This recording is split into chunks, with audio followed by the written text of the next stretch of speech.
Assalamualaikum warahmatullahi wabarakatuh. Apa kabar semuanya anak-anak? Semoga semua senantiasa dalam lindungan Allah Subhanahu wa taala, tetap semangat dan semuanya sehat.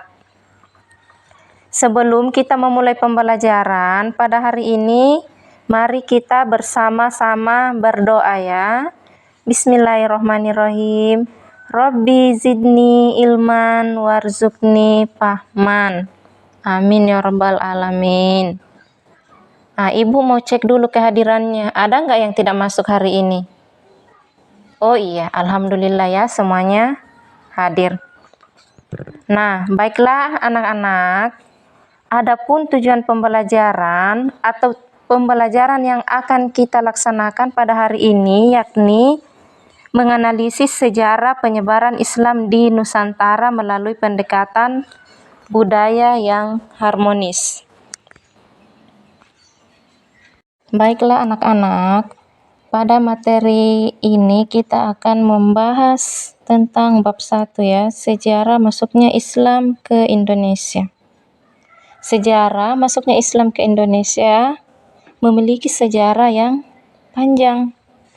Nah, yang pertama yang akan kita bahas pada kali ini yaitu bagaimana kondisi masyarakat Indonesia sebelum Islam.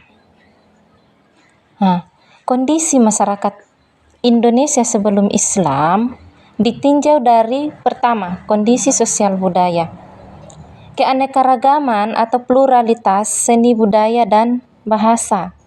Yang kedua, kondisi agama atau kepercayaan.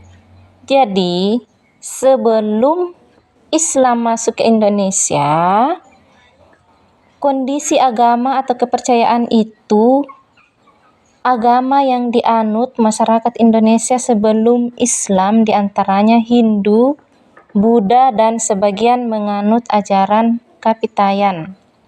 Yang ketiga, kondisi perekonomian.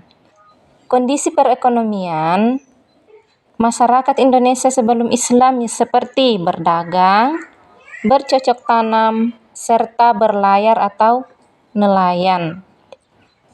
Yang keempat, kondisi sosial politik. Kondisi sosial politik masih menerapkan sistem kerajaan seperti Kerajaan Sriwijaya dan Singaraja. Yang kelima, kondisi suku bangsa. Indonesia memiliki suku bangsa yang beragam yang tersebar dari Sabang sampai Merauke. Contohnya, suku Bugis, Sunda, Batak, dan lain sebagainya. Materi selanjutnya yaitu jalur masuknya Islam ke Indonesia. Nah, bagaimana jalur masuk Islam ke Indonesia? Yang pertama, melalui jalur perdagangan, yaitu dimulai pada abad ke-7 Masehi dan melibatkan pedagang Arab, Persia, India. Proses ini sangat menguntungkan sebab bisa dilaksanakan pada saat mereka berdagang. Yang kedua, jalur perkawinan, yaitu jalur perkawinan ini lebih menguntungkan dan lebih mempercepat dalam penyebaran agama Islam.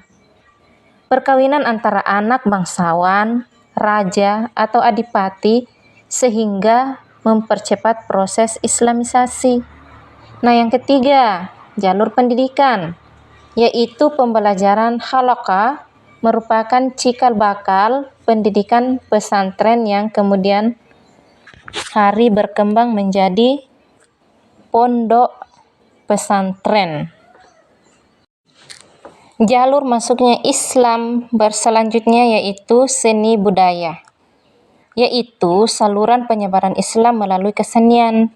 Yang paling terkenal adalah pertunjukan wayang. Sunan Kalijaga adalah tokoh ulama yang paling mahir dalam memainkan wayang. Jenis kesenian lain yang juga dijadikan media Islamisasi meliputi sastra atau hikayat, seni bangunan, dan seni ukir. Selanjutnya, tasawuf. Tasawuf yang diajarkan kepada penduduk pribumi mempunyai persamaan dengan alam pikiran mereka yang sebelumnya sudah mengenal kepercayaan animisme dan dinamisme dalam agama Hindu, sehingga agama baru tersebut atau Islam mudah dimengerti dan diterima. Selanjutnya, alur penyebaran Islam selanjutnya adalah pengaruh politik. Pengaruh politik para raja dan penguasa sangat membantu tersebarnya Islam di Indonesia. Kerajaan yang sudah memeluk agama Islam terkadang menaklukkan kerajaan-kerajaan non-Islam yang sedang mengalami konflik internal. Adapun teori masuknya Islam ke Indonesia, yang pertama teori Mekah. Teori ini berpendapat bahwa Islam masuk ke Indonesia pada abad pertama Hijriah atau abad ke-7 Masehi. Teori yang kedua yaitu teori Persia yang menganggap bahwa Islam masuk ke Indonesia pada abad ke-15 dengan dibawa oleh bangsa Persia atau Iran. Yang ketiga, teori Gujarat. Islam masuk ke Indonesia pada abad ke-13 Masehi. Bangsa Gujarat atau Kambai dari India diyakini sebagai pihak yang membawa Islam ke Indonesia. Yang keempat, teori Cina. Teori ini didukung oleh ahli sejarah Prof. Slamet Muljana H.J. de Graaf. Nah, baiklah anak-anak, setelah kita membahas tentang teori masuknya Islam ke Indonesia, jalur masuknya Islam ke Indonesia, nah pembahasan yang terakhir pada kesempatan ini adalah faktor Islam cepat berkembang di Indonesia. Jadi ada faktor yang mempengaruhi sehingga Islam cepat berkembang di Indonesia. Yang pertama, penyebaran Islam secara damai.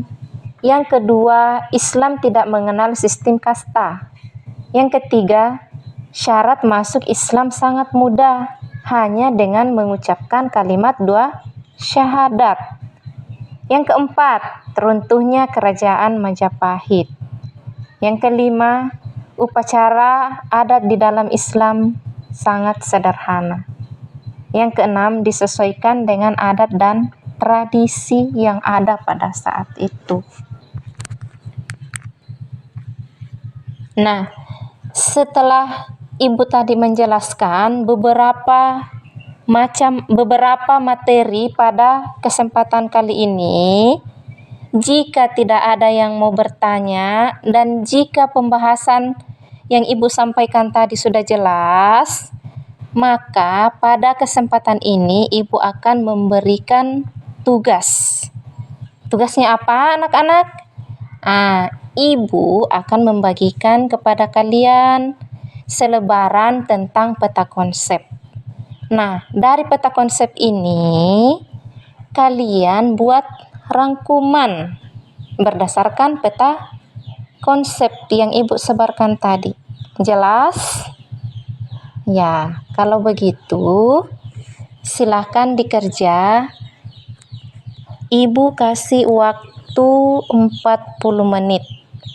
Jika ada yang kurang jelas atau kurang dipahami, silakan bertanya sama Ibu ya. Ibu akan membagi dalam 3 kelompok.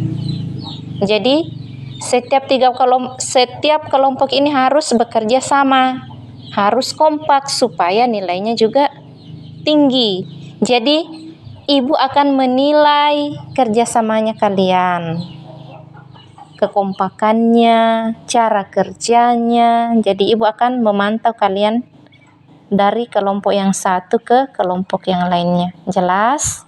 Mengerti anak-anak? Ya, oke. Sekarang Ibu bagikan lembaran kerja kelompoknya ya. Nah, sekarang dikerjakan.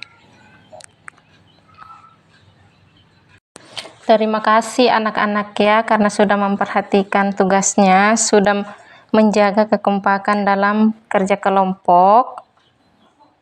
Semoga pembelajaran berikutnya tetap semangat seperti ini ya. Ibu harap semua tugas yang ibu kasihkan, semua tugas yang ibu suruh kerjakan itu dikerjakan dengan baik, agar lebih melatih kalian lebih disiplin dan lebih bertanggung jawab lagi. Terima kasih banyak untuk perhatiannya hari ini, dan ibu akhiri pembelajaran kita pada kali ini dengan mengajak anak-anakku sekalian untuk sama-sama membaca Alhamdulillahirabbil alamin. Sekian pembelajaran kita hari ini. Ibu mohon maaf atas segala kekurangan atau ada kata-kata ibu yang membuat anak-anakku sekalian tidak berkenan di hatinya. Sekian, assalamualaikum warahmatullahi wabarakatuh.